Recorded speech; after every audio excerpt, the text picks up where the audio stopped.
Hello students, welcome to Advancer and I am back with another video and another lecture and I hope you all are doing well.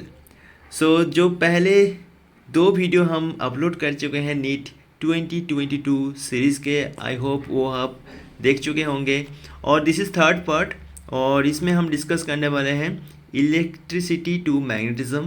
जो electricity का first chapter है, Coulomb's law वगैरह है, तो वहाँ से हम alternative current तक हम डिस्कस करने वाले हैं नीट 2022 का सारे questions and answer with detailed concept.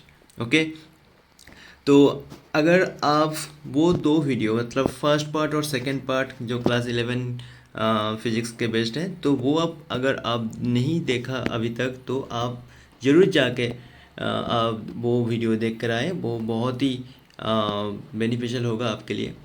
तो आप अगर यहाँ तक आ गए हैं तो आप थर्ड पार्ट पूरा वीडियो देखिए और आई होप आपको बहुत ही अच्छा लगेगा। और अगर कोई भी क्वेरी हो, कोई भी डाउट हो, तो आप ज़रूर कमेंट सेक्शन में आपका कोई भी फीडबैक हो तो आप दे सकते हैं। ठीक है, so without wasting any time let's start with our first question. This this is the first question here and this is from Weissenberg law and you know this is very important chapter. So let's start. Given below are two statements. Statement 1, Weissenberg law gives us the expression for the magnetic field strength, of course, of an infinitesimal current element ideal of a current carrying conductor only. Okay, only कहाँ है यहाँ पर? सो हम तो जानते हैं कि एक करंट कैरिंग कंडक्टर ले तो यहाँ पर एक छोटा सा एलिमेंट ले डी एल, तो करंट अगर फ्लो कर रहा है आई, तो करंट का जो एलिमेंट होता है that is I d L. तो ये तो करंट एलिमेंट होता है और बायसवाल लॉ में हम डी बी इक्वल्स टू हम ऐसे लिखते हैं कि mu naught by 4 pi i d l sine theta divided by r square. हम जहाँ पर निकल रहे हैं magnetic field strength, that distance is r. Okay, तो यही होता है बायसवाल लॉ।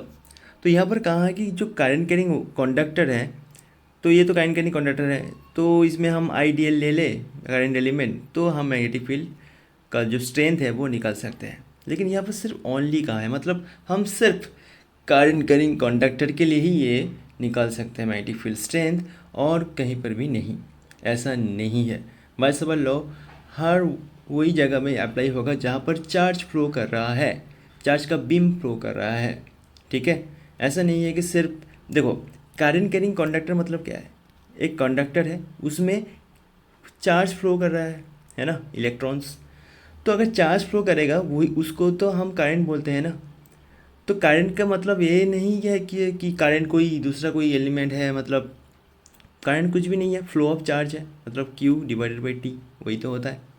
तो मतलब करंट कैरिंग एलिमेंट के लिए अगर बायसवाल लॉ अप्लाई होगा तो ऐसा तो हो सकता है कि जहाँ पर सिर्फ चार्ज फ्लो कर रहा है, मतलब कोई भी एक स्पेस ले लो, वहाँ पर इलेक्ट्रॉन्स का एक बीम जा रहा है, तो वहाँ पर भी तो हम बायसवाल लॉ अप्लाई कर सकते हैं, है ना।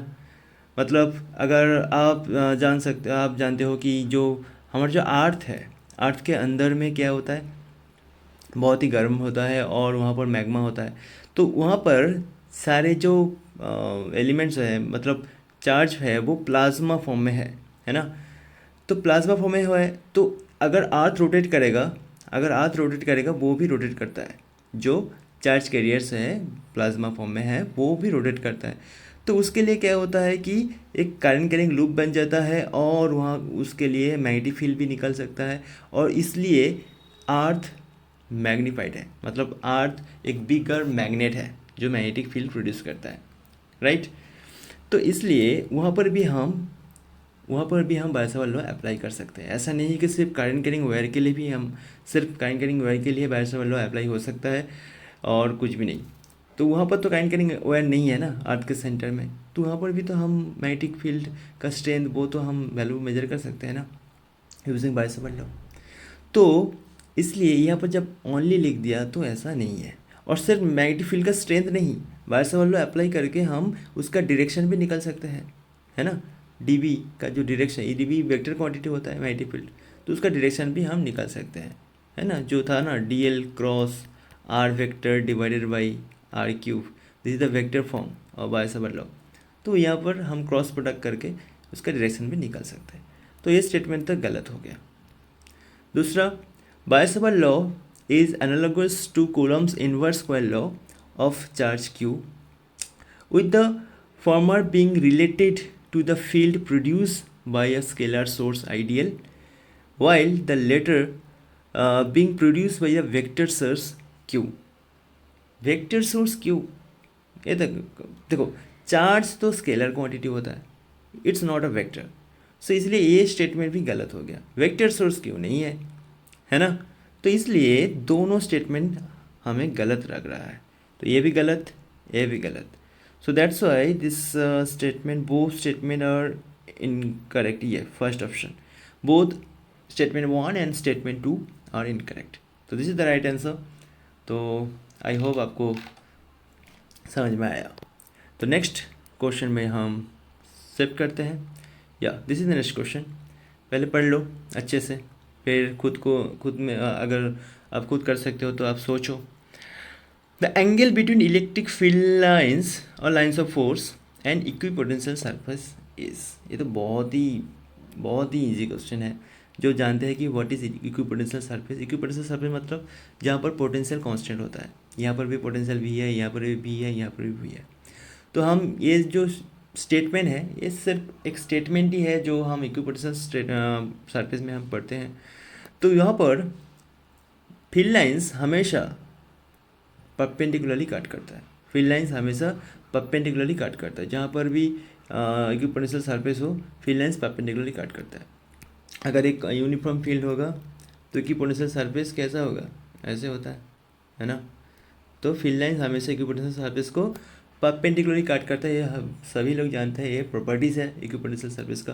तो यहाँ पर हो जाएगा आंसर 90 डिग्री, है ना, परपेंडिकुलरली काट करता है, इसलिए फील्ड लाइंस और इक्विपोटेंशियल सरफेस के बीच जो एंगल होता है दैट इज़ 90 डिग्री, राइट।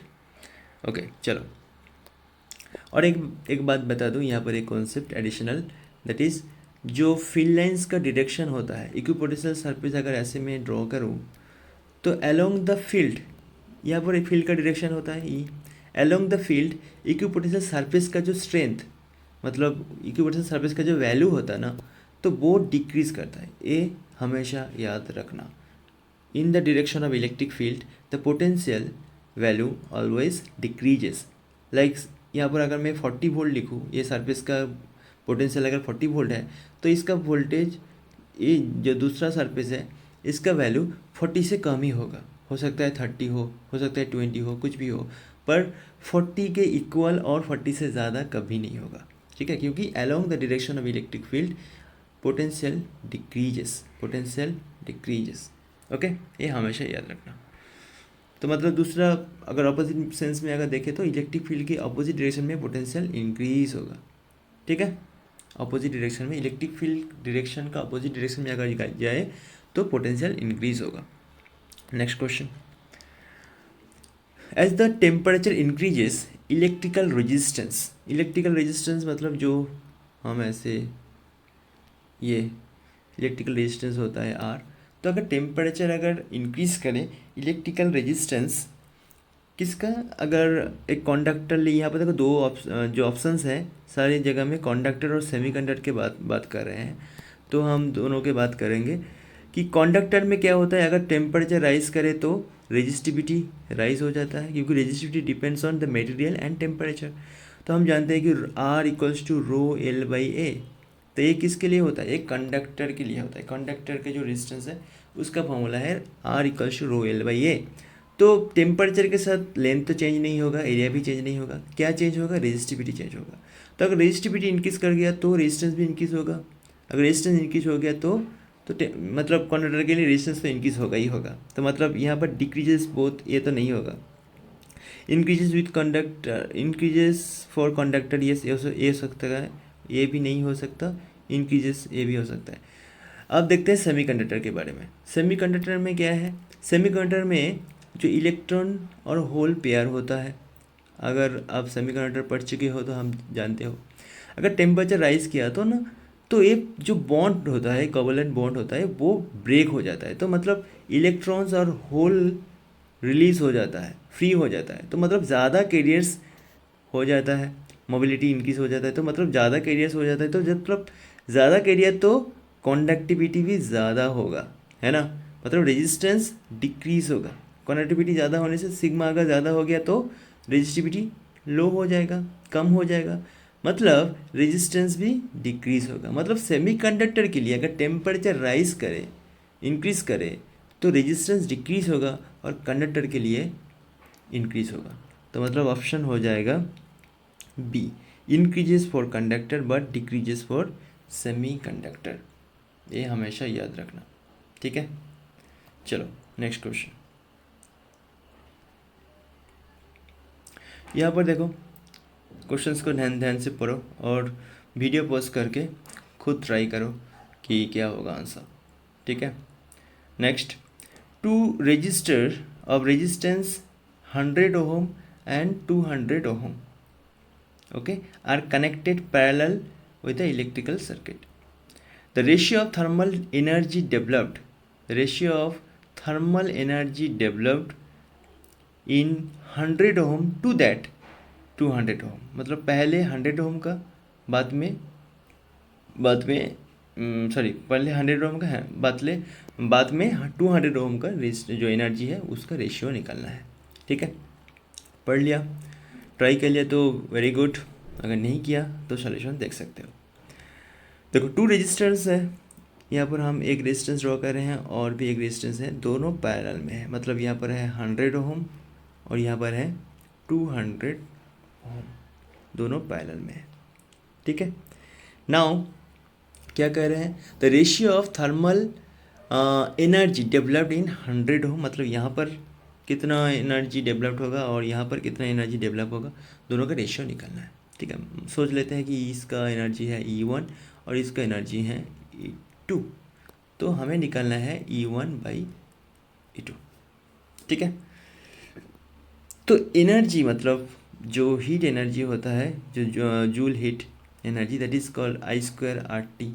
तो ये हम जानते हैं कि I²RT होता है द फॉर्मूला ऑफ एनर्जी जो डिसिपेटेड होता है और कंज्यूम होता है रेजिस्टेंस में। तो अभी देखो, तो यहाँ पर देखो पैरेलल में क्या होता है, करंट तो डिफरेंट फ्लो करेगा, तो हमें तो करंट के बारे में कुछ भी नहीं दिया हुआ है, तो ये फॉर्मूला हम अगर यूज़ ना करें तो बेहतर होगा, क्योंकि यहाँ पर आई दिया हुआ है। रेजिस्टेंस तो वैल्यू हम जानते हैं, टाइम तो दोनों के लिए सेम ही होगा, रेशियो करने में टाइम तो कट जाएगा, लेकिन करंट जो होगा वो अलग अलग होगा, लेकिन करंट की इन्फॉर्मेशन यहाँ पर दिया हुआ नहीं है, तो मतलब रेशियो करें तो दोनों में तो करंट सेम नहीं जाएगा ना, तो इसलिए एक में I1 गया और एक में I2 गया, तो I1² / I2² करने में तो हम कैलकुलेट नहीं कर सकते, है ना, क्योंकि दोनों का करंट अलग होगा तो कट नहीं जाएगा।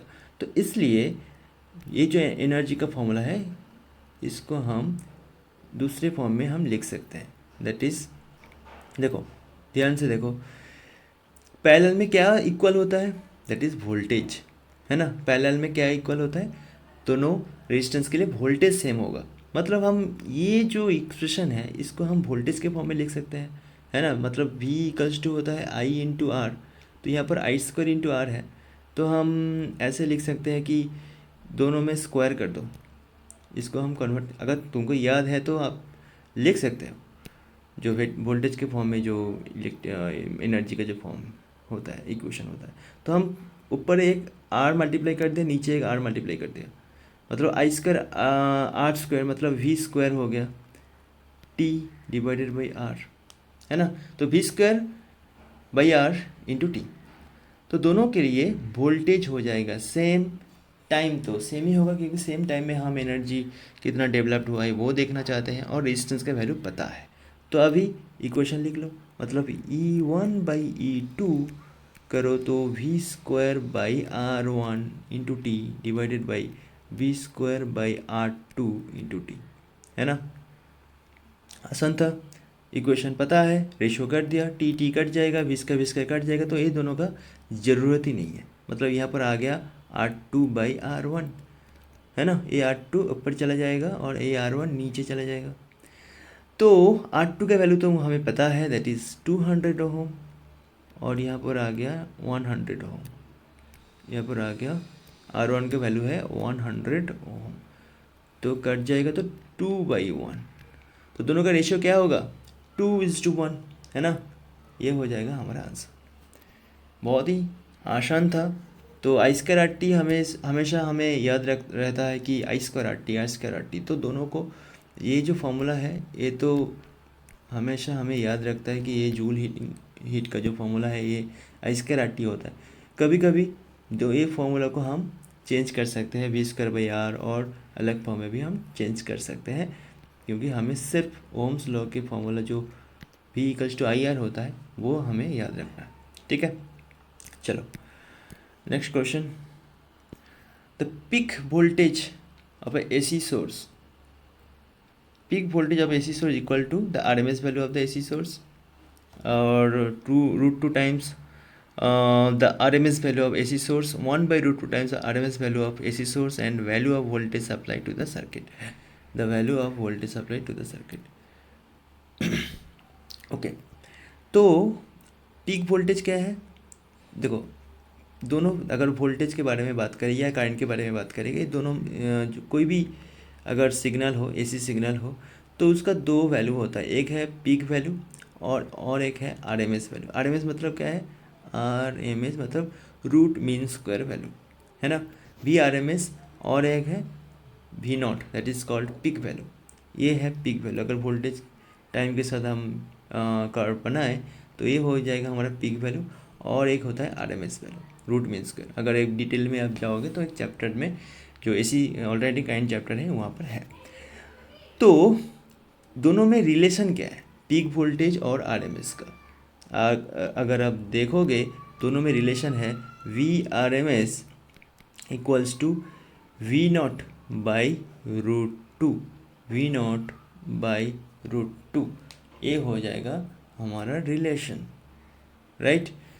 ये सभी लोग जानते हैं। करंट के लिए भी सेम होता है, IRMS इक्वल्स टू I0/√2, ठीक है, IRMS इक्वल्स टू I0/√2। तो पीक वैल्यू निकलने चाहो तो V0 equals to √2 into VRMS, है ना।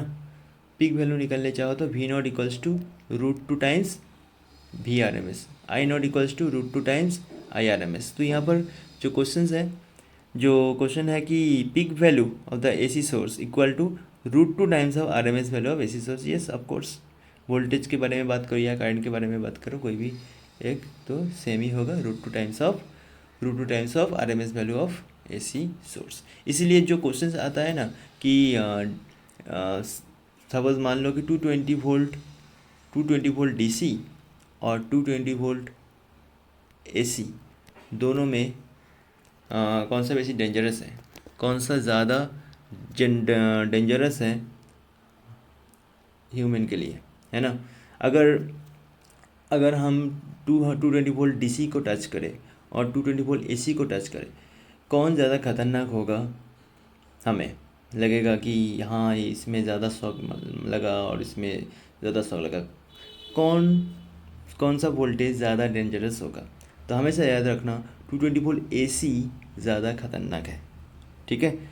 220 वोल्ट AC ज़्यादा खतरनाक है अदर देन DC।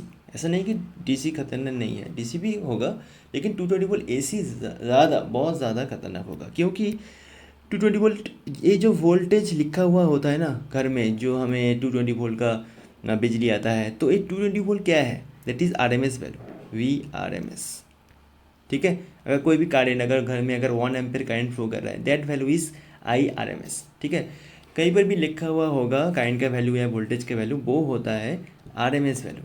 मतलब पीक वैल्यू क्या होगा? अभी हमने देखा था कि V0 होता है √2 टाइम्स ऑफ VRMS, है ना, VRMS। तो √2 इंटू VRMS कर दो, VRMS का वैल्यू होता है 220 वोल्ट। तो दोनों का अगर मल्टीप्लाई करो तो नियरली हो जाता है 311 वोल्ट, 311 वोल्ट।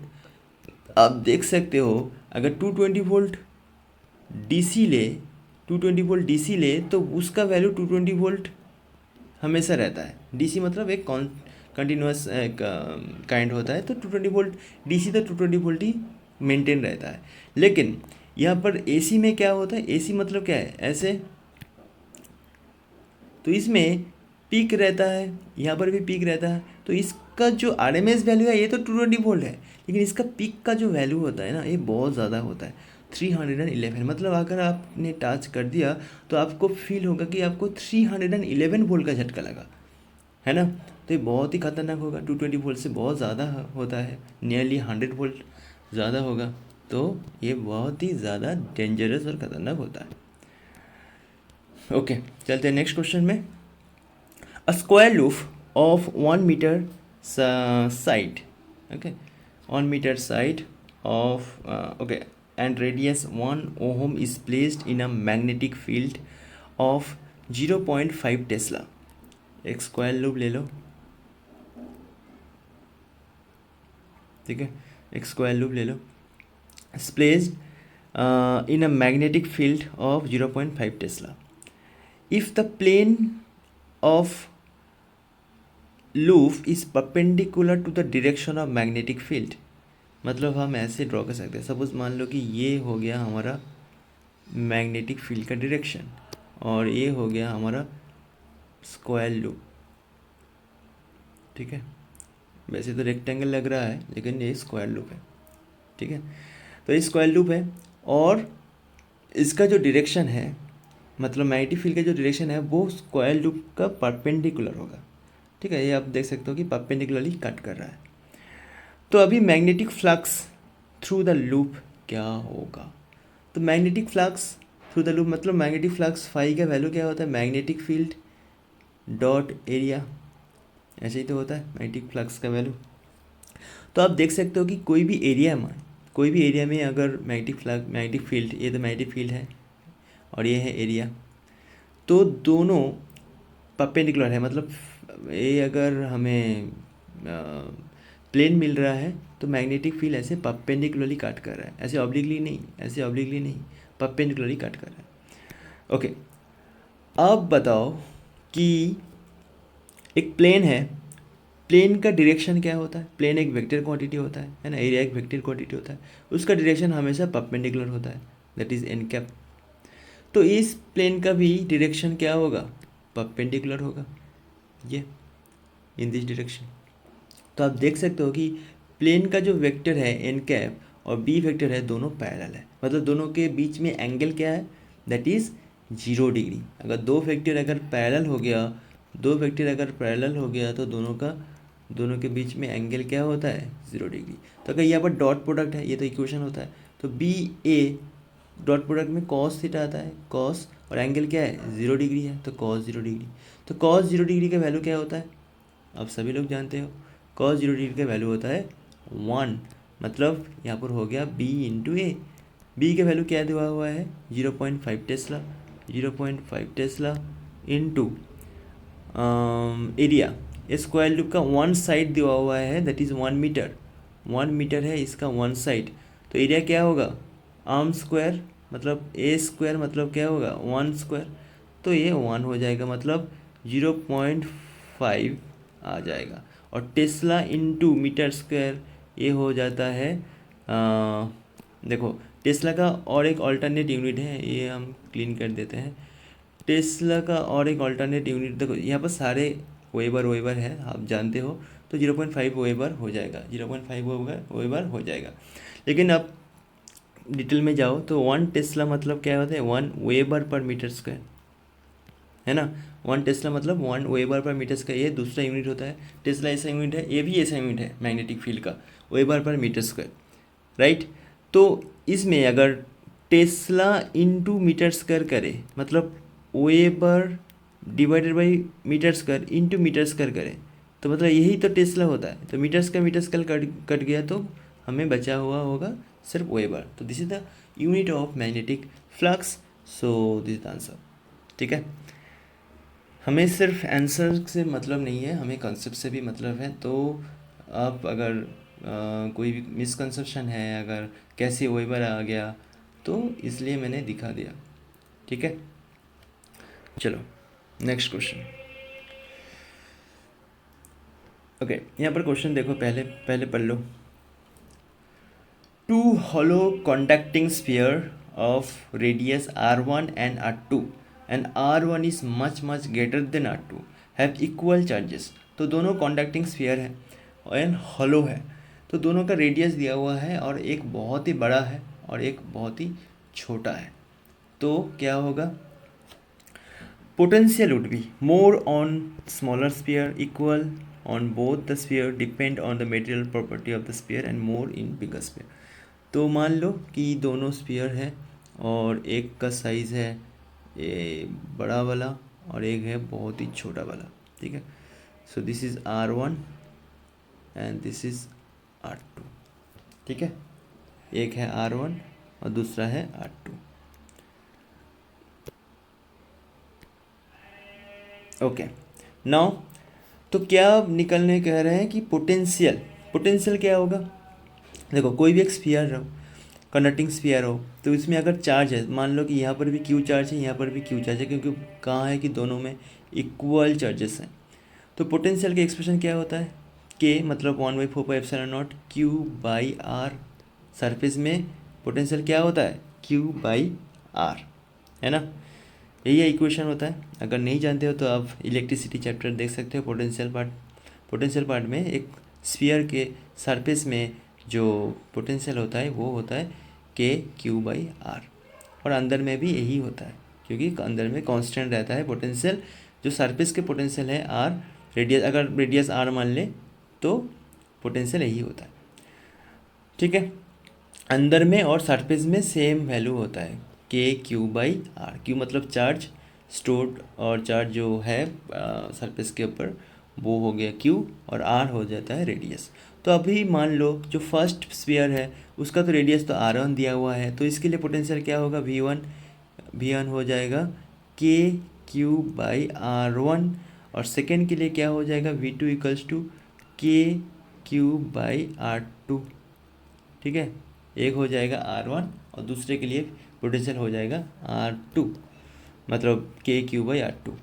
अभी कंपेयर कर लो कौन सा पोटेंशियल ज़्यादा है, V1 ज़्यादा है या V2 ज़्यादा है ना। तो देखो, जिसका रेडियस ज़्यादा है तो डिनोमिनेटर पार्ट में है रेडियस, इसका भी डिनोमिनेटर पार्ट में रेडियस है, तो जिसका रेडियस ज़्यादा होगा पोटेंशियल उसका कम होगा, है ना। तो रेडियस R1 बहुत बड़ा है, मतलब V तो बहुत ही छोटा होगा, और जो छोटा वाला स्फीयर है उसका पोटेंशियल बहुत ज़्यादा होगा, क्योंकि इसका R2 बहुत कम है तो पोटेंशियल बहुत ही ज़्यादा है, ठीक है। तो ऑप्शन हो जाएगा potential would be more in smaller sphere. Yes, जो स्मॉलर स्फीयर है, ये छोटा वाला स्फीयर, इसका पोटेंशियल बहुत ही ज़्यादा होगा, ठीक है।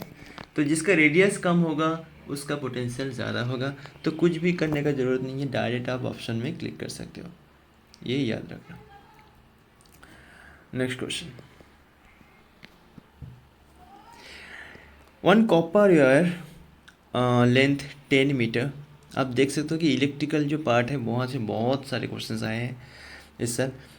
Copper wire of length 10 metre, radius 10⁻⁻² metre, has electrical resistance 10 ohm, has electrical resistance of 10 ohm.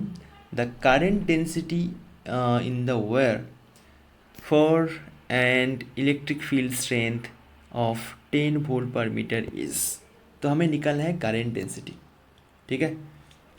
हमें निकालना है करंट डेंसिटी, और यहाँ का इलेक्ट्रिक फील्ड स्ट्रेंथ मतलब इलेक्ट्रिक फील्ड ई का वैल्यू दिया हुआ है 10 वोल्ट पर मीटर, ठीक है।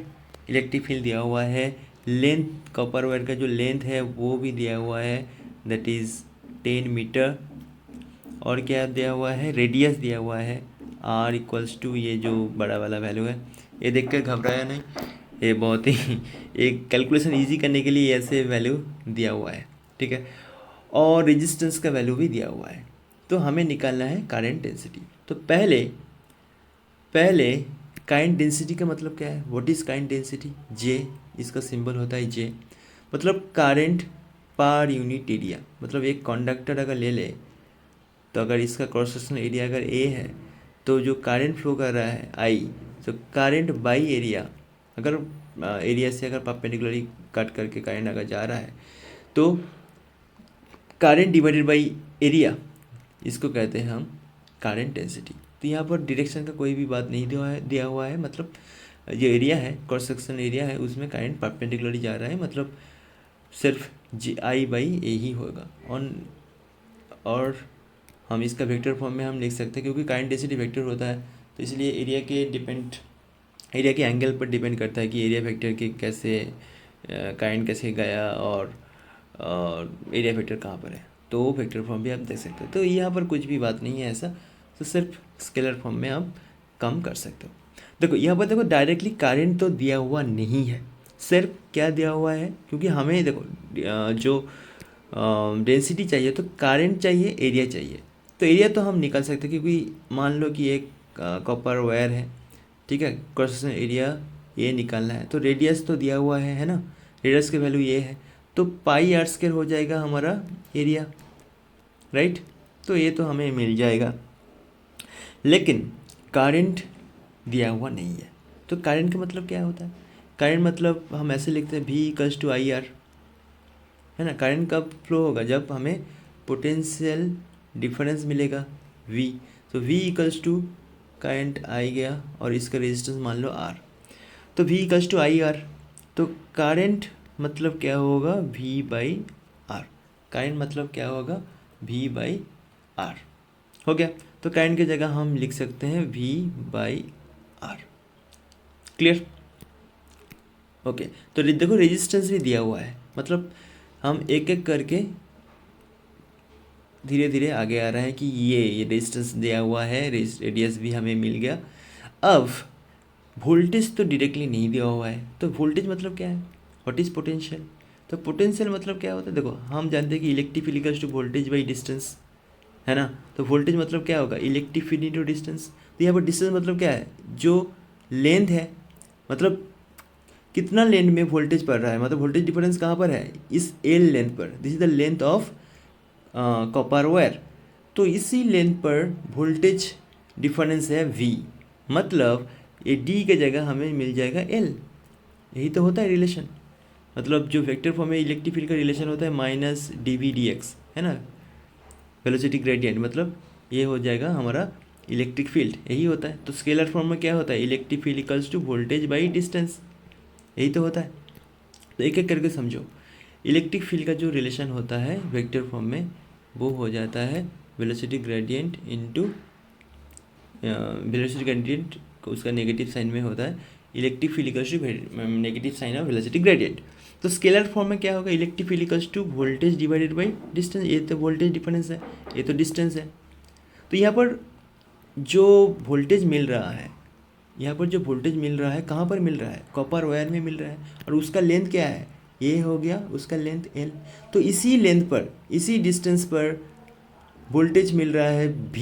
तो इसमें इलेक्ट्रिक फील्ड कितना डेवलप्ड होगा? इलेक्ट्रिक फील्ड मतलब voltage divided by L, right. Distance हो गया L और वोल्टेज मिल रहा है V।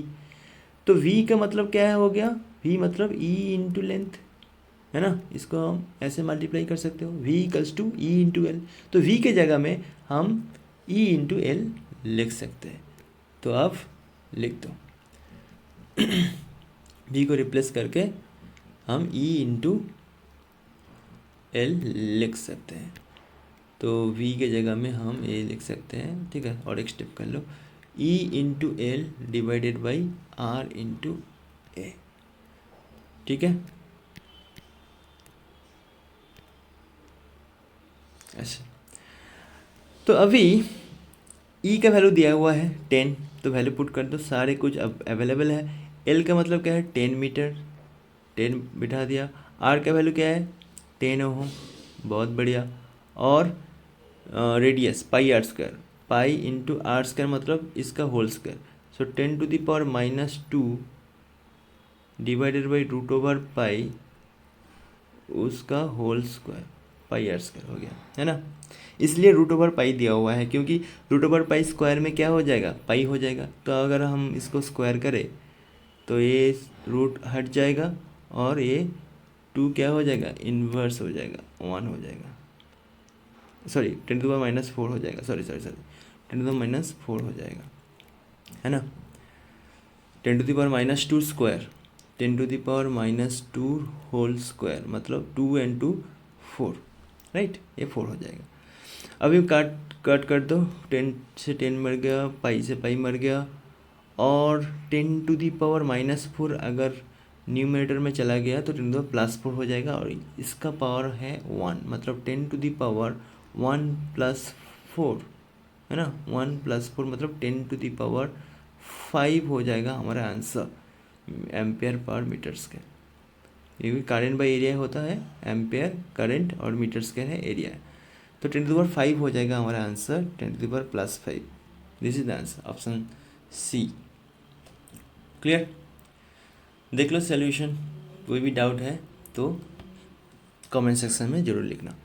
तो सारे वैल्यू को हमने पुट कर दिया, 10 से 10 कट गया, पाई से पाई कट गया, और 10⁻⁻4 न्यूमरेटर में चला गया तो 10⁻+4, और 10⁻+4 एंड 1 मिलकर 10⁻+5, तो ये हो जाएगा हमारा answer.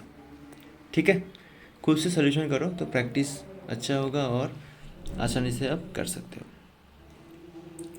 Next, a long solenoid of radius 1 millimeter has 100 turns per millimeter। Okay, तो पर मिलीमीटर में 100 टर्न्स है, मतलब ये स्मॉल एन दिया हुआ है, that is number of turns per unit length, total number of turns नहीं। If 1 ampere current flows in a solenoid, the magnetic field strength at the centre of the solenoid. तो बहुत ही आसान question है, board level का question है। देखो, एक solenoid है, ऐसे एक सोलिनॉइड है, करंट ऐसे जा रहा है, ऐसे निकल रहा है, तो ये जो मैग्नेटिक फील्ड स्ट्रेंथ कहाँ पर मैक्सिमम होता है, जो सेंटर में होता है, यहाँ पर, मतलब ये जो लाइन है सोलिनॉइड का, जो अंदर का जो लाइन है, तो ये बाहर तो मैग्नेटिक फील्ड हाफ हो जाता है और अंदर में मैक्सिमम होता है। तो यहाँ पर जो मैग्नेटिक फील्ड का जो वैल्यू होता है, जो कैसे निकाल सकते हैं हम, μ0n/I, ये है सिंपल फॉर्मूला। μ0 का वैल्यू हम जानते हैं, I का वैल्यू भी दिया हुआ है, सिर्फ हमें n का वैल्यू पुट करना है। L का वैल्यू भी दिया हुआ है ये, बट ये SI में नहीं दिया हुआ है, पर मिलीमीटर में है ना। और ये जो रेडियस दिया हुआ है इसका कोई काम नहीं है, क्योंकि ये फॉर्मूला में नहीं आता है, तो ये छोड़ दो, सिर्फ हमें ये देखना है, इसको हम SI में निकालना है, क्योंकि देखो करंट SI में है, μ0 भी हम SI में पुट करते हैं, तो हमें B को टेस्ला में चाहिए, सारे ऑप्शंस टेस्ला में है, तो हमें नंबर ऑफ टर्न्स को भी SI में पुट करना है। तो इसलिए देखो n का वैल्यू क्या है, total number of turns by total length, और number of turns per unit length. तो देखो 100 नंबर ऑफ टर्न्स है पर मिलीमीटर में, मतलब 1 मिलीमीटर में है तो होता है 100 नंबर ऑफ टर्न्स। तो 1 मीटर में क्या होगा, यही तो SI में होगा ना, मिलीमीटर में है तो एक छोटा सा लेंथ में 100 नंबर ऑफ टर्न्स है, तो 1 मीटर लेंथ में कितना टर्न्स होगा, तो ऑफकोर्स ज़्यादा होगा, है ना। एक छोटा सा 1 मिलीमीटर जो लेंथ है, ये छोटा सा, मान लो ये जो लेंथ है ये है 1 मिलीमीटर का लेंथ, तो 1 मिलीमीटर लेंथ में 100 नंबर ऑफ टर्न्स है, तो टोटल ये 1 मीटर अगर मान ले ये है 1 मीटर, तो इसमें तो और ज़्यादा होगा, है ना। इसमें कितना सारा मिलीमीटर है, देखते हैं कितना सारा मिलीमीटर है, इसमें थाउजेंड्स मिलीमीटर है। तो देखो हम जानते हैं कि 1 मिलीमीटर मतलब क्या होता है, 1 मिलीमीटर मतलब 10⁻³ मीटर होता है ना। तो इस वैल्यू को न्यूमरेटर में लेकर जाओ तो हो जाएगा नंबर ऑफ टर्न्स पर मीटर, तो हो गया 10⁻³ और ये ऊपर हुआ 10⁻+2, ऊपर गया तो 2 + 3 मतलब 10⁻5 पर मीटर, मतलब इतना सारा टर्न्स पर मीटर में है। तो अब हमारा n SI में कन्वर्ट हो चुका है, अब हम आसानी से वैल्यू पुट करके रिजल्ट निकाल सकते हैं। समझ में आया? एग्जाम में देखना, बोर्ड में भी और कोई भी कॉम्पिटिटिव सेक्शन में, कि नंबर ऑफ टर्न्स किस में दिया हुआ है, पर मिलीमीटर, पर सेंटीमीटर या पर मीटर। अगर पर मीटर में दिया हुआ होगा तो डायरेक्ट आप ये यूज़ कर सकते हैं, क्योंकि हमें हमेशा B टेस्ला में चाहिए। और अगर आपको पर सेंटीमीटर में दिया हुआ होता तो 100 of number of turns is 100 पर सेंटीमीटर, मतलब 10⁻⁻2 यही होता है, तो मीटर में कन्वर्ट हो जाएगा। तो सेंटीमीटर में दिया हुआ होता तो नंबर ऑफ टर्न्स पर सेंटीमीटर, तो हमको मीटर में कन्वर्ट करने में 10⁻² से डिवाइड करना पड़ता, क्योंकि यहाँ पर नीचे देखो सिर्फ मैंने मिलीमीटर को मीटर में कन्वर्ट किया और कुछ भी नहीं। तो नीचे तो ऑटोमेटिकली पर मीटर आ गया है, नीचे मीटर है तो मतलब पर मीटर है, तो अब आसानी से ये कन्वर्ट कर सकते हैं। तो ये सेंटीमीटर था तो मीटर में मैंने कन्वर्ट कर दिया, तो नीचे ये वैल्यू कैलकुलेट कर लो तो हो जाएगा नंबर ऑफ टर्न्स पर सेंटीमीटर ऐसे, ठीक है। तो इनका वैल्यू हमें मिल चुका है 10⁵ पर metre. Number of turns is 10⁵ पर मीटर। तो अब बी के वैल्यू निकाल दो। म्यू नॉट के वैल्यू क्या होता है 4π इंटू 10⁻⁷। एन के वैल्यू है 10⁵ और काइंड का वैल्यू है 1, है ना, 1 एम्पेयर काइंड फ्लो कर रहा है। तो ये निकाल सकते हो आप आसानी से 4π इंटू 10⁵ एंड 10⁻⁷ दैट इज 10⁻²। देखो ऑप्शन में 10⁻² है, यहाँ पर भी है, तो हम 10⁻² का एज इट इज रखते हैं। सिर्फ इसको हम कैलकुलेट करें, देखते हैं कितना निकलता है। 4 इंटू पाई मतलब 3.14। देखो 4 3 ज़ा 12 से कुछ ज़्यादा ही होगा, है ना, मतलब 12.56 हो गया, क्योंकि यहाँ पर 12.56 10⁻⁴ है, क्योंकि यहाँ पर तो 10⁻² है, तो ये हो जाएगा हमारा डायरेक्ट आंसर। तो ये हो गया टेस्ला, मतलब 12.56 × 10⁻² टेस्ला।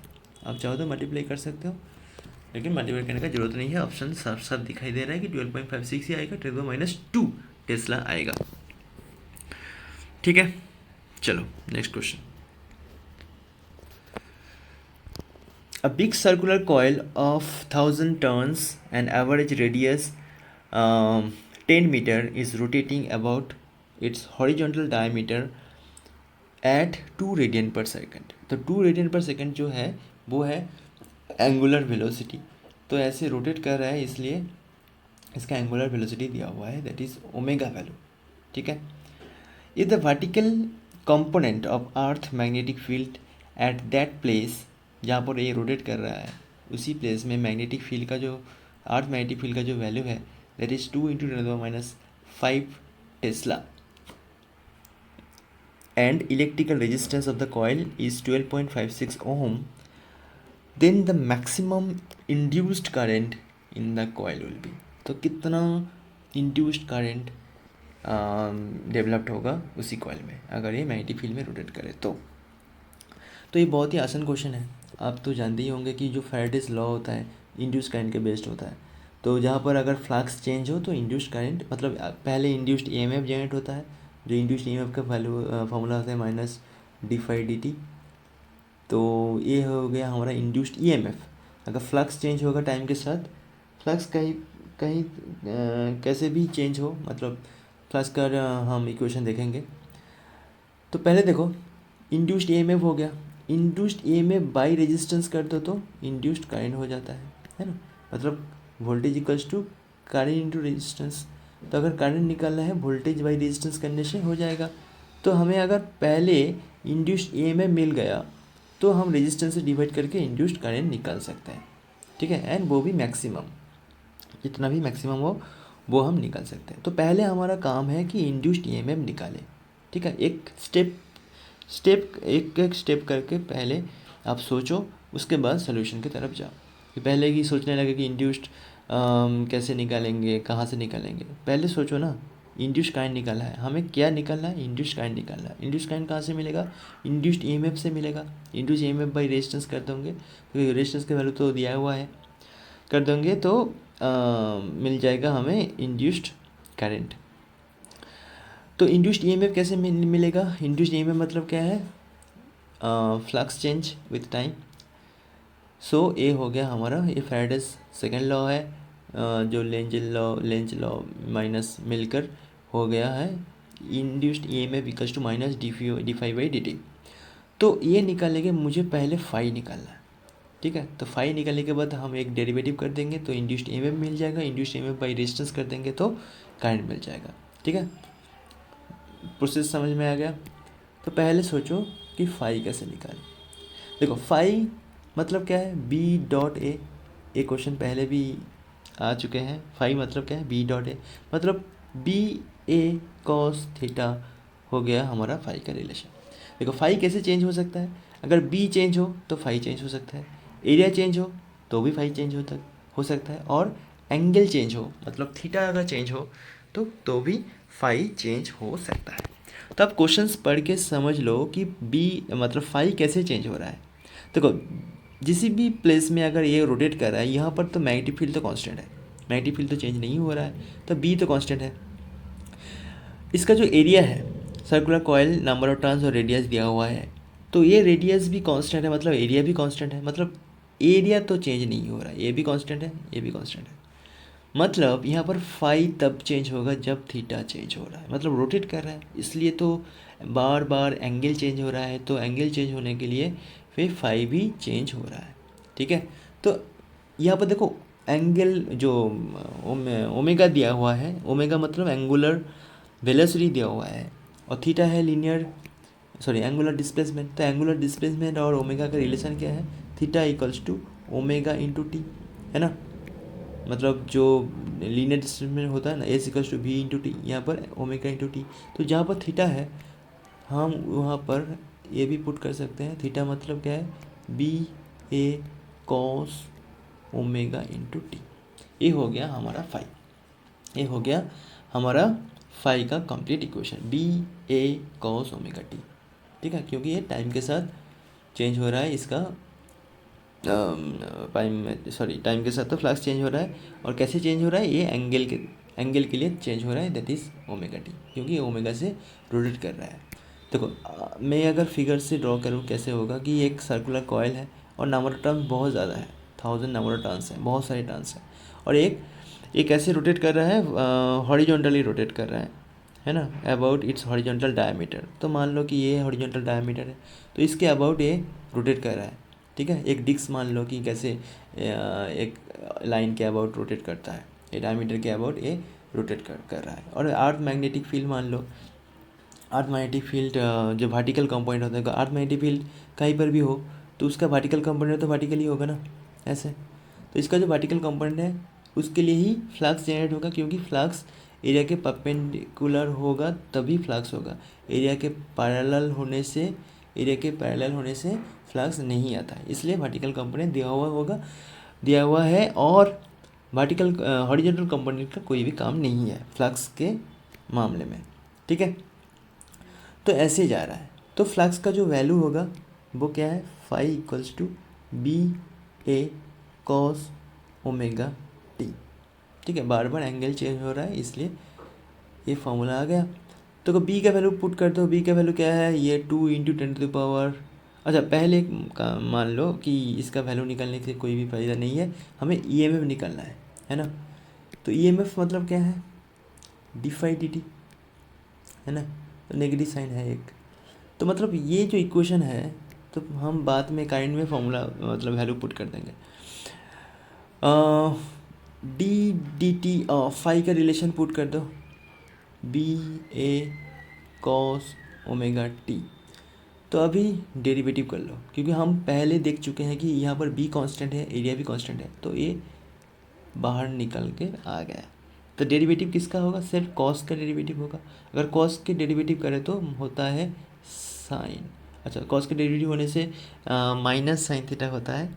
ठीक है, यहाँ पर पहले से माइनस साइन था, तो माइनस माइनस मिलके प्लस हो गया, और कॉस का डेरिवेटिव करने से होता है साइन ओमेगा टी, और एक ओमेगा भी बाहर आता है, हो गया B A omega sine omega T, है ना, B A omega sine omega T. ये हो गया हमारा फ्लक्स, सॉरी ईएमएफ हो गया। अभी हमें करंट निकालना है, करंट मतलब क्या है, ईएमएफ बाई रेडियस। तो ईएमएफ का वैल्यू तो मिल चुका है, बी ए ओमेगा। अब देखो हमें ये क्या निकल के कह रहे हैं, that is maximum induced current. तो ये ईएमएफ अगर मैक्सिमम होगा तभी तो करंट मैक्सिमम आएगा, है ना। तो ईएमएफ कब मैक्सिमम होगा, जब साइन ओमेगा टी का वैल्यू 1 हो जाएगा, क्योंकि साइन का मैक्सिमम वैल्यू क्या होता है, 1 होता है। तो मतलब साइन ओमेगा टी ये पूरा वैल्यू निकलने का कोई भी ज़रूरत नहीं है, ये 1 हो गया, क्योंकि हमें मैक्सिमम करंट चाहिए, इसलिए हमें मैक्सिमम ईएमएफ भी देना पड़ेगा। मैक्सिमम ईएमएफ कब होता है, जब साइन ओमेगा टी का वैल्यू 1 होता है। तो सिर्फ B A omega divided by resistance का वैल्यू पुट करते हैं, डिवाइडेड बाई रेजिस्टेंस। तो अभी सारे वैल्यू का सारे जो कंपोनेंट है, मतलब एलिमेंट है बी ए ओमेगा, सब कुछ एसआई में है, कोई भी चिंता करने का ज़रूरत नहीं है, सिर्फ पुट कर दो। बी का वैल्यू है 2 इंटू 10⁻⁻5 इंटू -5, खुद से कैलकुलेट कर लो तो आसान हो जाएगा।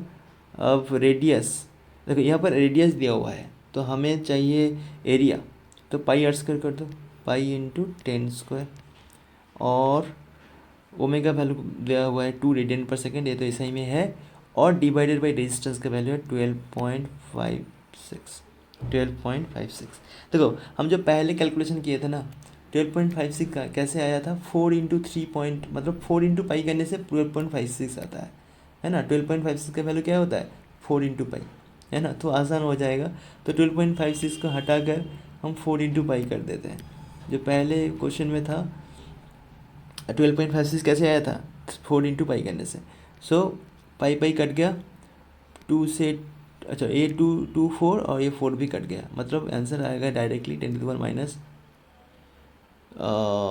माइनस पाई, अच्छा सॉरी यहाँ पर 100 है, 10⁻², मतलब 100, 10⁻² और 10⁻−3, और क्या मिस कर दिया, अच्छा सॉरी यहाँ पर 100 टर्न्स हैं, हम तो एक टर्न्स के लिए हम यहाँ पर n होगा, और एक मतलब 100 नंबर ऑफ टर्न्स कितना है, 100 टर्न्स है, मतलब यहाँ पर जो एरिया होगा, टोटल एरिया कितना होगा, यहाँ पर एरिया में पाई आर स्क्वायर कर दिया था ना, यहाँ पर n इंटू हो जाएगा, n इंटू पाई, मतलब एक एरिया के लिए तो ये वैल्यू हो गया, 2 एरिया होगा तो 2 इंटू दिस, 3 एरिया, 4 एरिया, 5 6 7, मतलब यहाँ पर n नंबर ऑफ टर्न्स, मतलब टोटल 100 टर्न्स है, तो 1000 टर्न्स है, टोटल 1000 टर्न्स के लिए यहाँ पर भी 1000 मल्टीप्लाई हो जाएगा, तो और एक 1000 मल्टीप्लाई कर दिया, तो 10⁻³ एंड 1000, मतलब 10⁻3, तो 10⁻³ एंड 10⁻3, तो दोनों मिलकर हो जाएगा 1, तो 1 एम्पेयर हो गया हमारा करंट, तो this is the answer B.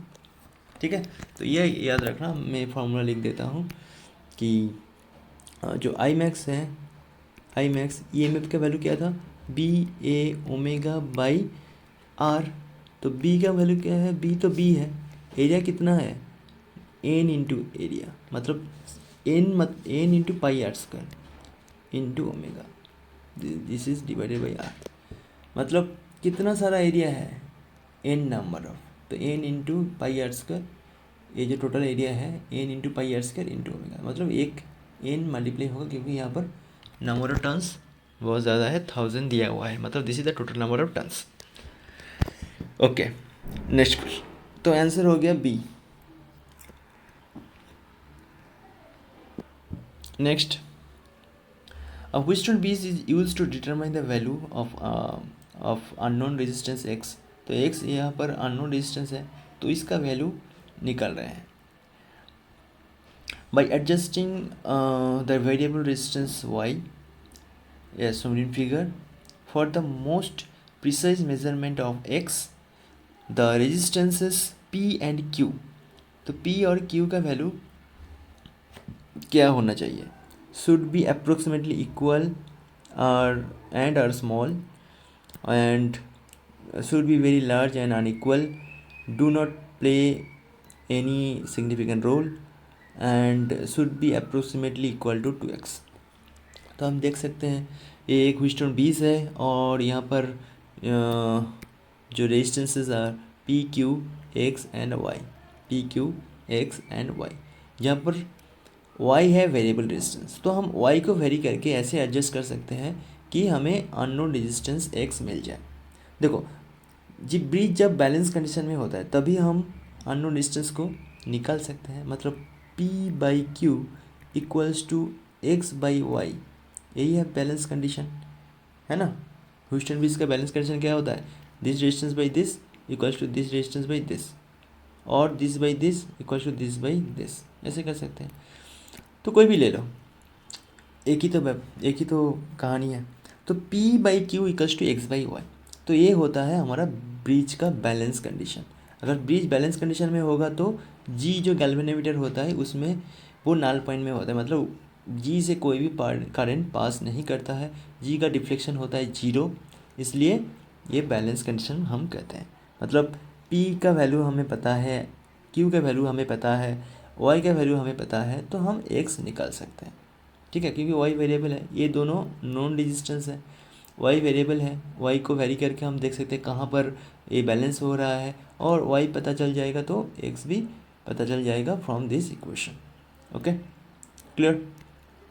अभी ये एक स्टेटमेंट, ये यहाँ पर तो वैल्यू निकालने के लिए नहीं कह रहे हैं, यहाँ पर स्टेटमेंट है कि ये कॉन्सेप्चुअल क्वेश्चन है, आप सोच सकते हो कि क्या हो सकता है।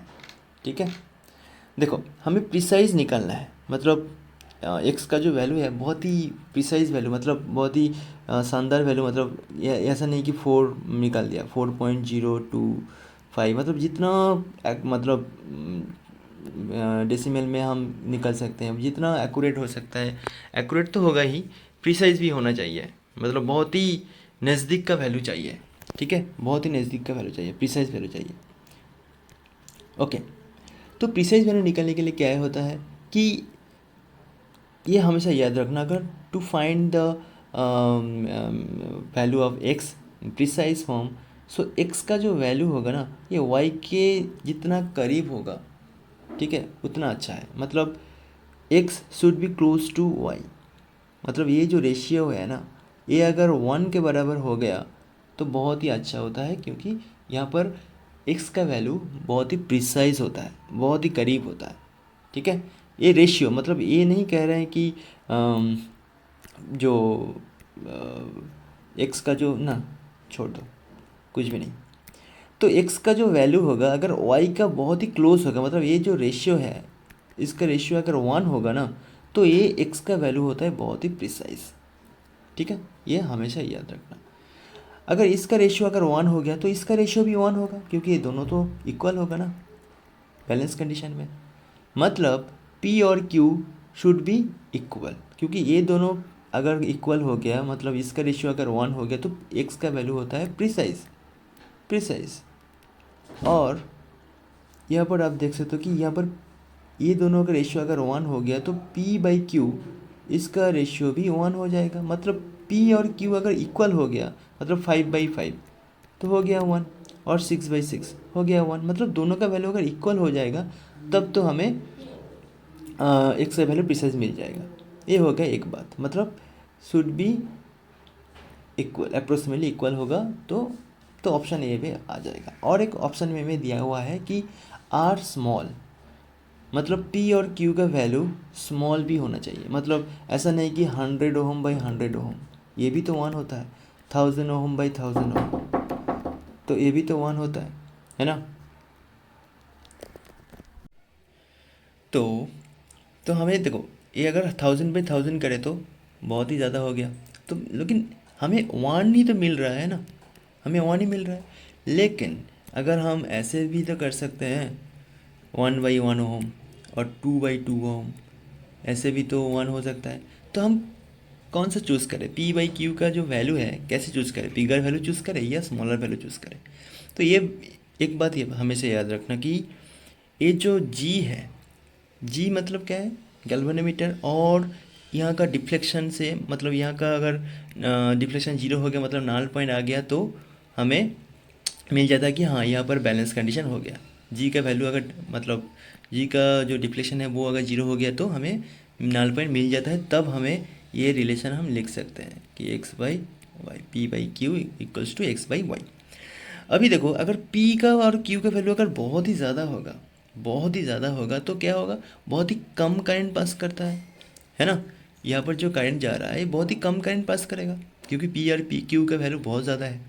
तो क्या होता है कि नाल जो जी का जो डिफ्लेक्शन होता है due to very small current, due to very small current, the deflection of G should be very very less.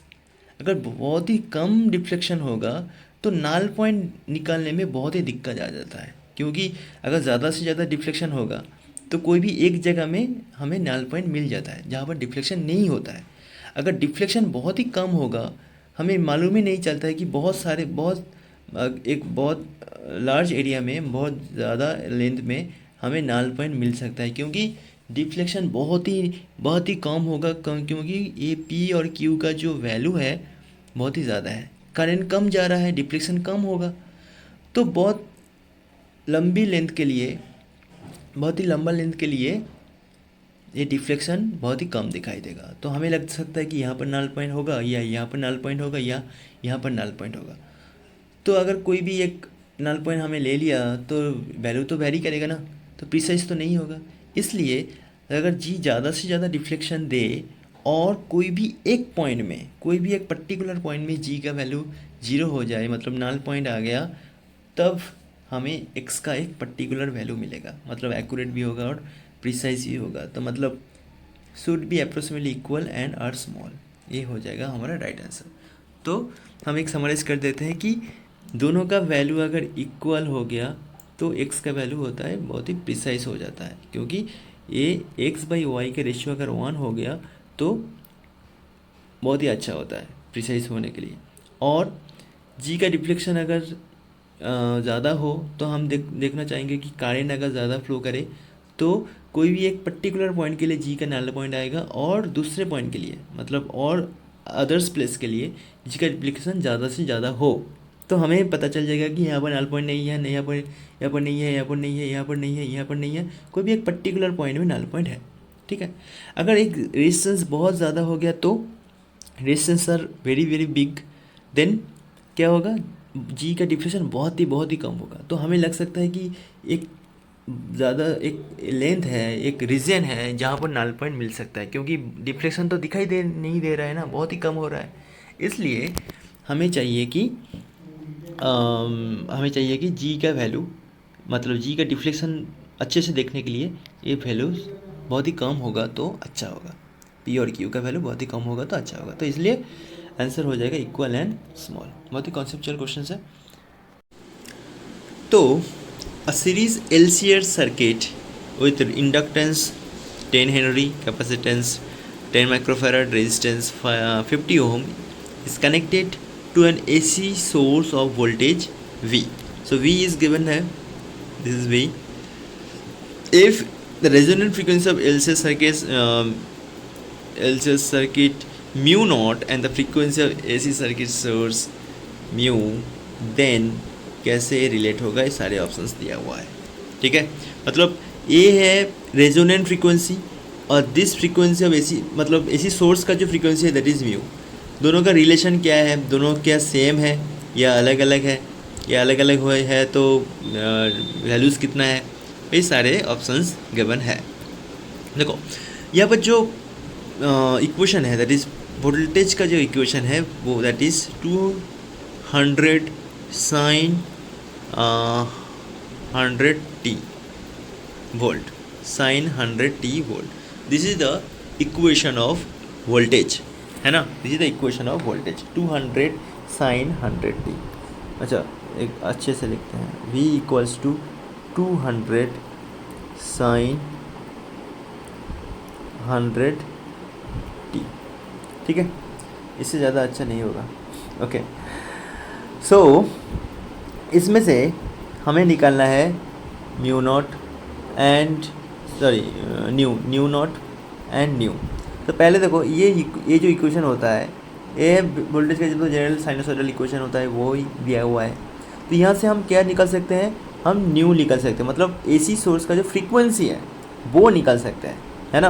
मतलब फ्रीक्वेंसी मतलब क्या है, व्हाट इज़ फ्रीक्वेंसी। तो पहले हम तो ये भी जानते हैं कि फ्रीक्वेंसी मतलब है, मतलब ओमेगा अगर निकल जाए तो omega equals to 2 pi into N, मतलब mu 2 pi nu, this is the frequency. तो मतलब न्यू मतलब क्या है, ओमेगा बाई 2 पाई करने से हमें मिल जाता है न्यू। तो यहाँ पर ओमेगा क्या है, तो हम अच्छे से जानते हैं कि टी के पास, टी के साथ जो क्वांटिटी रहता है दैट इज़ माई ओमेगा, है ना। मतलब इसको हम कंपेयर करें V naught sine omega T से अगर कंपेयर करें, टी के बगल में जो है वही होता है ओमेगा। मतलब यहाँ पर टी के साथ क्या है, 100 है, मतलब 100 हो गया हमारा ओमेगा, मतलब 100 बाई 2 पाई ओमेगा वैल्यू है, हो गया हमारा 100 बाई 2 पाई, मतलब 50 बाई पाई ये हो गया हमारा म्यू, है ना। ये हो गया हमारा न्यू। देखो ये कि एक ही ऑप्शन है जहाँ पर 50/100 50/पाई हर्ज, ये हो गया हमारा म्यू। और कहीं पर भी ये म्यू का वैल्यू ये नहीं है, तो ऑप्शन ए हो गया हमारा राइट आंसर। ओके, ये देखो हमें जल्दी करना है, अगर एग्ज़ाम में करोगे तो ये तो हो गया हमारा आंसर। अभी हम निकलते हैं म्यू नॉट क्या है।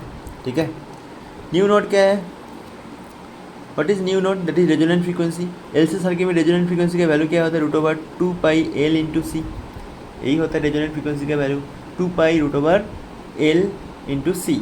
तो सारे वैल्यू को पुट कर दो। अगर एग्ज़ाम में होता तो ये वैल्यू निकालने का ज़रूरत ही नहीं होता, क्योंकि ये ऑप्शंस ऐसे दिया हुआ है कि म्यू का वैल्यू एक ही ऑप्शन में 50/पाई है। ठीक है, देखो एल के वैल्यू निकाल दो 10 हेनरी है, और सी के वैल्यू निकाल दो, सी का वैल्यू पुट कर दो तो 10 माइक्रोफैराड है, मतलब 10 × 10⁻⁻⁶ ऐसा ही में पुट करना है। तो ये कैलकुलेट कर लो क्या होता है, खुद से कैलकुलेट करो, कैलकुलेटर से नहीं। तो 1/2π, देखो 10 × 10 100 मतलब 10⁻², और ये है 10⁻⁻⁶, मतलब 10⁻⁻⁶ प्लस 2 मतलब 10⁻⁻⁴। तो 10⁻⁻⁴ का रूट मतलब 10⁻², 10⁻²। तो रूट मतलब क्या है, पावर में हाफ होता है, 10⁻⁴ इंटू हाफ, पावर में हाफ होता है, रूट मतलब पावर में हाफ। तो ये 2 से 4 कट गया तो 10⁻², 10⁻² ऊपर गया तो 100 हो जाता है, मतलब 100/2π मतलब 50/पाई। तो ये भी 50/पाई है और म्यू भी 50/पाई है। This is my option A, right, this is my option A. Okay, चलो नेक्स्ट क्वेश्चन, कैपेसिटेंस से।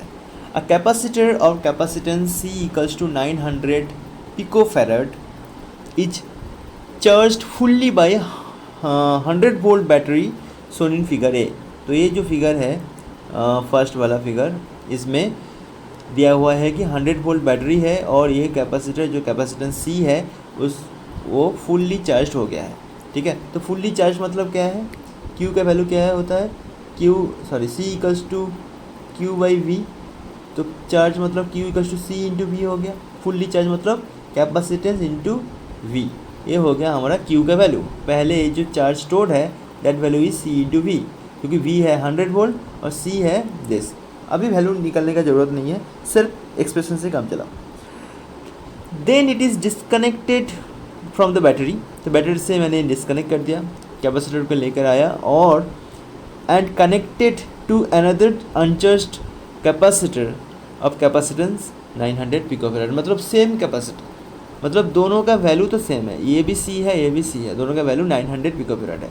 तो दोनों को, अगर ये चार्ज्ड कैपेसिटर है, दोनों को इसको हम कनेक्ट कर दिया और एक अनचार्ज कैपेसिटर है जिसका कैपेसिटेंस तो C है लेकिन इसमें कोई भी चार्ज नहीं है, तो मैंने कनेक्ट कर दिया। तो क्वेश्चन क्या है, the electrostatic energy stored by the system B। तो यहाँ पर कितना इलेक्ट्रोस्टैटिक एनर्जी स्टोर्ड है, मतलब पार कैपेसिटर में कितना इलेक्ट्रोस्टैटिक एनर्जी स्टोर्ड है। तो इसमें भी और इसमें भी दोनों मिलकर कितना इलेक्ट्रोस्टैटिक एनर्जी स्टोर्ड होगा, तो कैलकुलेट करो। देखो फर्स्ट वाले में मैंने कहा था कि ये जो Q है इसमें जो चार्ज स्टोर हुआ है वो है C into V, capacitance into potential. अभी क्या हुआ है, वो कैपेसिटर को लेकर मैंने इसमें कनेक्ट कर दिया और एक अनचार्ज कैपेसिटर को भी कनेक्ट कर दिया, दोनों का कैपेसिटेंस सेम है। तो क्या होगा, इसमें से ये जो कैपेसिटर है जिसमें चार्ज है Q चार्ज है वो चार्ज कराएगा नेक्स्ट कैपेसिटर को जो C वैल्यू है लेकिन वो अनचार्ज था पहले से, तो वो चार्ज डिस्ट्रीब्यूट कर रहा है किसको, इसको। कितने देर तक डिस्ट्रीब्यूट करेगा, जब दोनों का, देखो दोनों का कैपेसिटेंस सेम है, ये चीज़ ध्यान में रखो, दोनों का कैपेसिटेंस है मतलब दोनों में इक्वल चार्ज डिस्ट्रीब्यूटेड होगा, है ना। दोनों का कैपेसिटेंस अगर सेम होगा तो दोनों में इक्वल चार्ज डिस्ट्रीब्यूटेड होगा। तो आफ्टर फुल्ली चार्ज मतलब यहाँ पर जो चार्ज डिस्ट्रीब्यूशन हो रहा था वो अगर कंप्लीट हो गया है तो यहाँ पर जो चार्ज स्टोर होगा, मान लो कि दोनों में क्यू डैश है, क्योंकि दोनों में इक्वल चार्ज होगा, तो क्यू डैश का वैल्यू क्या होगा, पहले जो क्यू था उसका हाफ हो जाएगा, क्योंकि चार्ज तो फिक्स्ड है। जो चार्ज क्यू था वो चार्ज लेके वो इसको चार्ज कर रहा था, तो दोनों का अगर चार्ज कंप्लीट हो गया, मतलब दोनों का चार्ज अगर सेम हो गया, तब ये कंप्लीट हो जाएगा, मतलब चार्जिंग करना स्टॉप हो जाएगा, क्योंकि दोनों का कैपेसिटेंस सेम है, दोनों का चार्ज स्टोर करने का कैपेसिटी सेम है, तो दोनों में सेम चार्ज से चार्ज हो जाएगा। मतलब after connecting with this second capacitor the charge will be same for both, that is Q/2। मतलब जो पहले चार्ज था दोनों का हाफ बराबर से बढ़ जाएगा, Q/2 हो गया। ठीक है, तो हो गया कम ख़त्म। दोनों का कैपेसिटेंस भी सेम है, पोटेंशियल भी हम जानते हैं कितना वोल्ट से पहले चार्ज हुआ था, तो वहाँ से चार्ज का वैल्यू तो हमें मिल ही जाएगा, है ना। चलो अभी एनर्जी निकालते हैं। देखो इसमें एनर्जी क्या है, half into C into V square ऐसे कर सकते हैं, लेकिन यहाँ पर तो वी तो पता नहीं है, तो छोड़ दो। तो एनर्जी का और एक इक्वेशन भी हमें पता है, that is Q square by C. ये इक्वेशन यूज़ कर सकते हैं, क्योंकि यहाँ पर हम चार्ज जानते हैं और कैपेसिटेंस भी जानते हैं। तो फर्स्ट वाले के लिए ये हो गया। अच्छा, यहाँ पर क्यू स्क्वायर नहीं होगा, क्यू डैश स्क्वायर, क्योंकि अभी चार्ज जो है half into Q dash square by C, और सेकेंड वाले में होगा half into Q dash square by C, right, Q dash square by C. तो अभी वैल्यू पुट कर दो। क्यू डैश मतलब क्या है, ये है Q/2। क्यू डैश मतलब क्या है, Q/2, और Q मतलब क्या है, CV, है ना। मतलब बेसिकली क्यू डैश मतलब CV/2, क्यू डैश मतलब क्या है, CV/2। तो पुट कर दो, C square V square divided by C, और हाफ है, और दोनों का एज का वैल्यू भी सेम होगा, मतलब इंटू 2 कर दो, हो गया। तो हाफ से 2 मर गया, सी से और एक सी मर गया, मतलब सी वी स्क्वायर कैलकुलेट करने से हमें मिल जाएगा energy. C into V square सिर्फ निकालना है, देख लो वीडियो पॉज करके, तो हम वैल्यू निकलने जा रहे हैं। मतलब टोटल एनर्जी हो जाएगा सी इंटू वी स्क्वायर। सी का वैल्यू है 900 पिको फेराड, मतलब 9 इंटू 10⁻⁻12, पिको मतलब 10⁻⁻12, इंटू वी स्क्वायर मतलब 100 स्क्वायर, 100 स्क्वायर मतलब 10⁻² स्क्वायर, मतलब 10⁻4, और यहाँ पर है और 2 जीरो, तो हो जाएगा 10⁻6। सो 9 into 10⁻⁻6 joule, right, 9 into 10⁻⁻6 joule. तो हो गया हमारा आंसर। ओके ओके ओके, एक चीज़ गलत हो गया शायद। अच्छा, सॉरी, पहले जो कैलकुलेशन था, 9 तो ऑप्शन में भी नहीं है, पहले जो कैलकुलेशन था थोड़ा सा गलत हो गया था शायद। देखो क्या था energy, Q dash square by C and half, Q square by C, Q dash square by C. तो क्यू डैश मतलब क्या था, Q/2 उसका होल स्क्वायर, और क्यू का मतलब क्या था, मतलब सी भी था, मैंने शायद ये सी भी था, सी भी स्क्वायर बाई 2, और नीचे है सी और एक हाफ है, और दोनों के लिए मिलकर 2 हो गया। ठीक है, दोनों था, इसमें प्लस और एक टर्म था, तो ये 2 से 2 मर गया, लेकिन ये जो नीचे जो 2 स्क्वायर था वो मैंने गलती से मिस्टेक कर दिया। मतलब एक यहाँ पर सी स्क्वायर आएगा, वी स्क्वायर आएगा, एक सी से एक सी मर गया, तो सी इंटू वी स्क्वायर तो आएगा, डिवाइडेड बाई 4 तो आएगा ना, ये 2 स्क्वायर है ना, 4 तो आएगा ना, यस। तो मतलब सी वी स्क्वायर बाई 4 हो जाएगा total energy, C V square by 4 हो जाएगा टोटल एनर्जी। मतलब 9 बाई, यहाँ ये कैलकुलेट करने से हमें 9 आया था, और नीचे 4 है, मतलब 9/4, अच्छा इंटू 10⁻⁻4 ही तो आया था, मतलब -6 आया था जूल। 9/4 मतलब 2.25 इंटू 10⁻⁻6, तो हो जाएगा आंसर बी। ठीक है, आंसर हो गया बी। तो नीचे जो 2 स्क्वायर था तो वो गलती से मिस्टेक हो गया था, तो आप खुद से करो तो आंसर यही आएगा। चलो नेक्स्ट क्वेश्चन। तो पॉइंट चार्ज, ये अच्छे से देखो, 2 point charges minus Q plus Q placed at a distance L shown in figure, मतलब ये एक डाइपोल जैसा लग रहा है ना। माइनस क्यू चार्ज है, मतलब 2 equal and opposite charges separate by a small distance, this is called dipole. तो this is seems like dipole, मतलब minus Q charge plus Q charge separated by a distance, because both are magnitudically same. The magnitude of electric field intensity distance at a distance r varies. ओहो, ये तो बहुत ही आसान question है। मतलब r distance में अगर एक्सिस, देखो यहाँ पर कुछ भी नहीं दिया है कि एक्सिस में है या परपेंडिकुलर बाइसेक्टर में है, तो मैंने एक डाइपोल ले लिया। डाइपोल के अगर एक्सिस में ले लो, अगर बहुत दूर, मतलब सेंटर से एक बहुत दूर में एक पॉइंट पी ले लो, यहाँ पर अगर इलेक्ट्रिक फील्ड इंटेंसिटी का अगर एक्सप्रेशन देखोगे तो 1/4πε0 क्या होता है, 2p/r³ होता है अगर अप्रोक्सीमेटली देखें तो, मतलब अप्रोक्सीमेटली r³ से वेरी करता है ना, अप्रोक्सीमेटली r³ से वेरी करता है।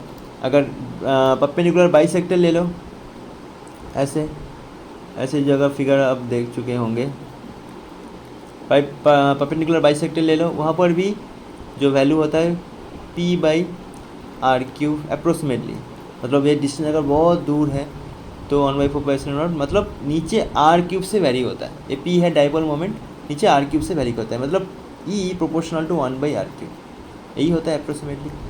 तो वही हो जाएगा हमारा आंसर। तो यहाँ पर ऑप्शन दे सकते हो, r³ कौन सा ऑप्शन है, 1/r³ ऑप्शन ए में है, 1/r³ है ऑप्शन ए में, तो दिस इज द आंसर,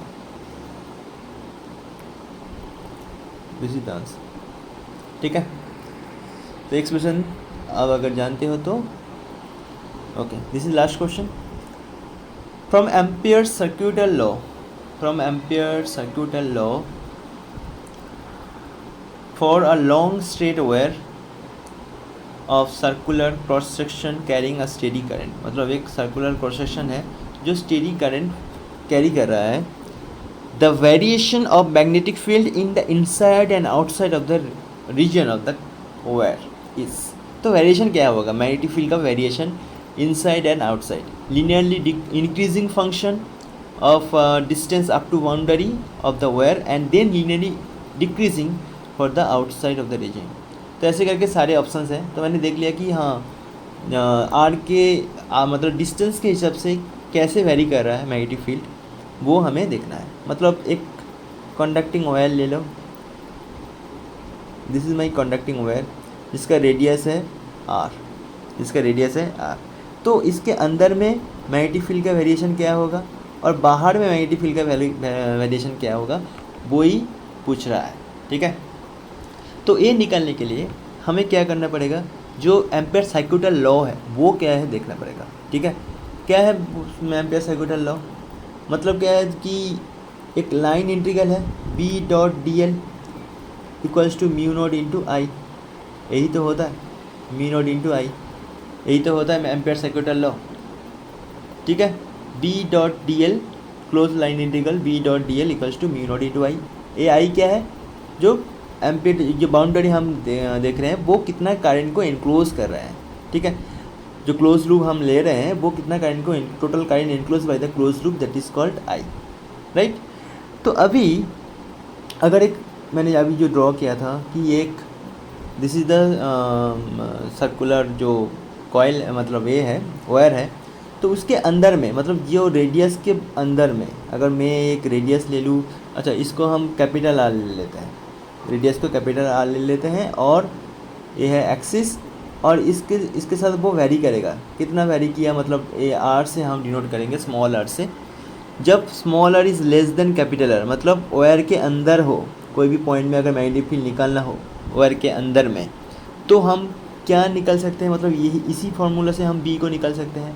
मतलब B अगर हम ये जो A पॉइंट है इसमें हम निकालने चाह रहे हैं, तो ये पॉइंट को लेकर एक सर्कुलर लूप निकालना पड़ेगा। ये वायर है, मतलब this is my close loop, है ना, this is my close loop, जिस भी डायरेक्शन में हम निकालने चाह रहे हैं that is my close loop. तो इसका रेडियस तो स्मॉल r है, इसका रेडियस तो स्मॉलर है, तो बी तो हर जगह में कांस्टेंट होगा, तो इंटीग्रेशन के बाहर आ गया। और डीएल मतलब 2πr, मतलब 2π into small r equals to mu not.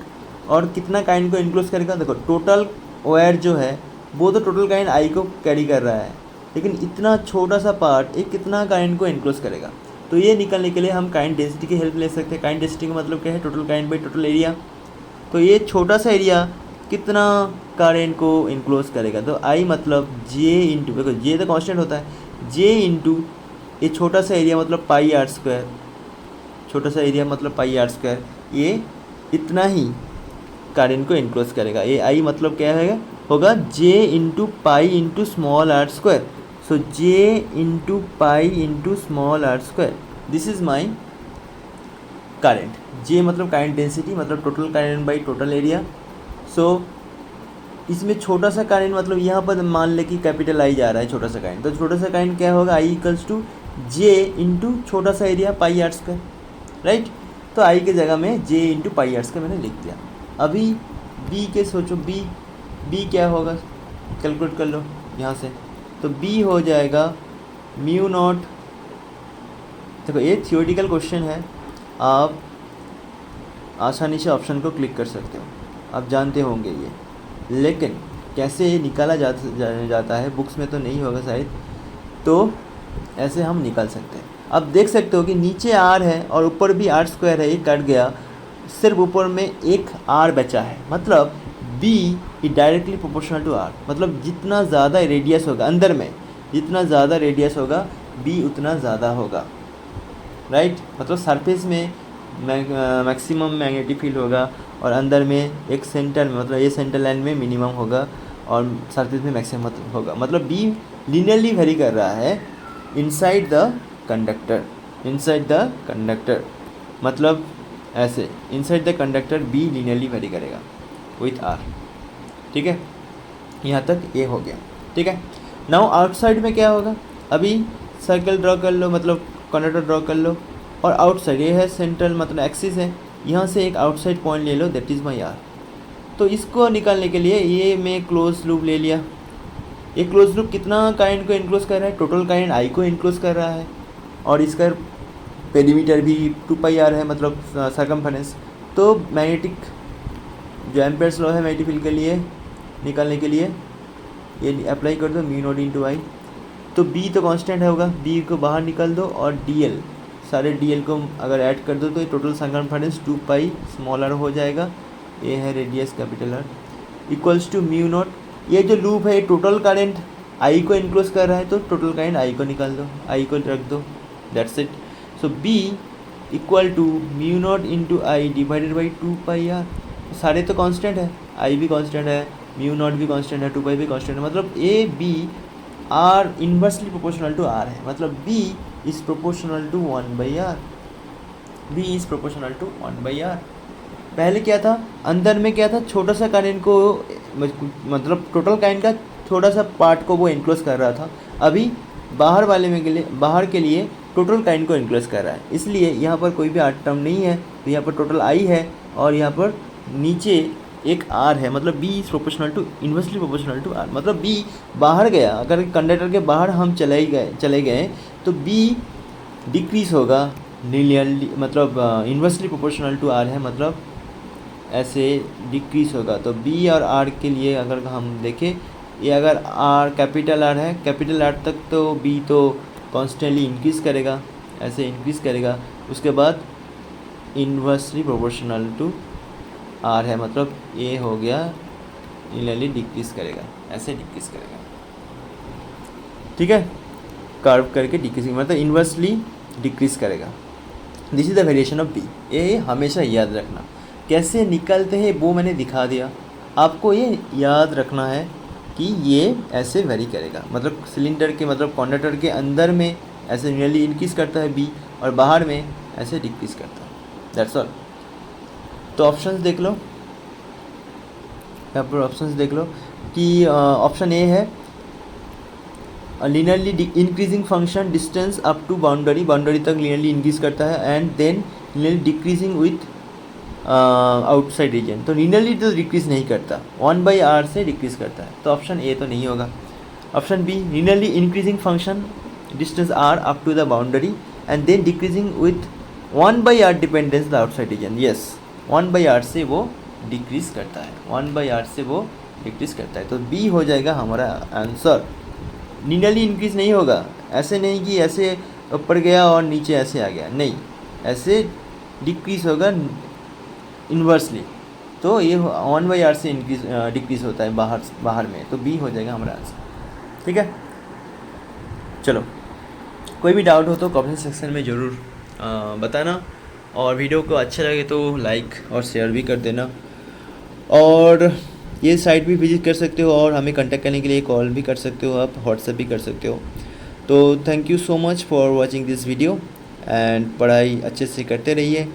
Thank you so much, मिलते हैं नेक्स्ट वीडियो में।